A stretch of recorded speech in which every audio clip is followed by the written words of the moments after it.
So in Ayurveda, the foundations of your health, the pillar of your health is your digestive system. And we want to do everything we can in the Rad Cleanse to strengthen and bolster and fortify that system. So there's a couple different words that I'm going to use throughout the course. One is Agni, another one is Ama, and a third one is Ojas, but I'll talk about that a little bit later. So Agni is your digestive fire, and fire is a really powerful element, one of 5 elements in Ayurveda: ether, air, fire, water, earth. And fire can be too hot, where it's really acidic and it's burning and it's causing inflammation. And fire can be too low, where it's kind of non-existent, it's not helping you, it's not breaking down your food. So we're gonna be looking for your digestive fire to be just right. Think Goldilocks. We want it to be warm and active, but not too hot, not too acidic, but definitely not too cold, because that will cause dampness and indigestion. So when your Agni is not strong, what happens is the body accumulates residue. It accumulates toxicity, and that's called Ama.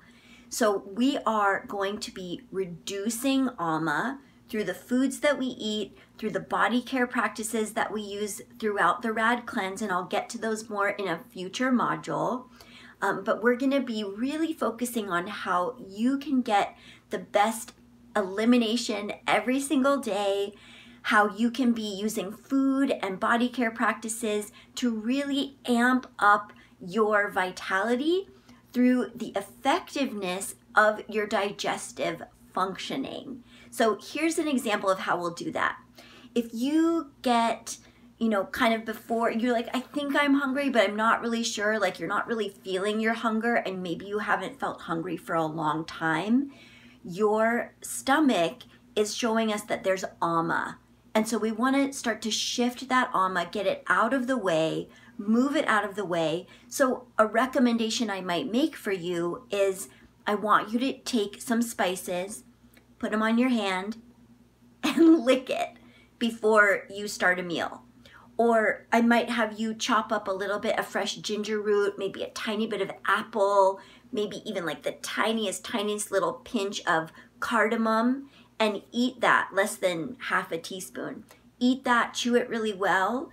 That will like fast start your digestive juices flowing, and after that, you start your meal. So we might just have that be a practice to get Ama out of the way, to stimulate healthy digestive fire for as long as you need it.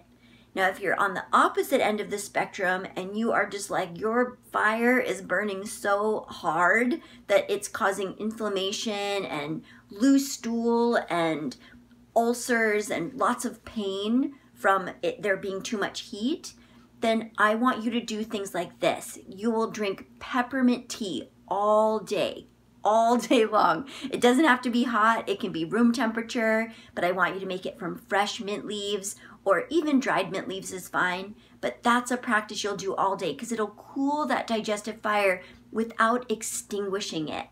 And once we start to get your Ama and your Agni in more of a balance, and by the way, there's a really great PDF underneath this video. I want you to download it and read it from cover to cover, because I talk all about Ama and Agni in that document, so you'll learn even more than what I'm saying in this video now. When your Ama and Agni are balanced, you start to cultivate vitality, and in Ayurveda, we call that your Ojas. Your vital fluids, the nectar of who you are, starts to shine through, and that's when people start saying like, wow, you look amazing, what are you doing differently? You're like, I'm strengthening my Agni and I'm reducing my Ama. That's what you can tell everybody. And they'll be like, what? Just say, I'm doing the Rad Cleanse, and it actually is super rad. So read that PDF all the way through, cover to cover, and I'll see you in the next module.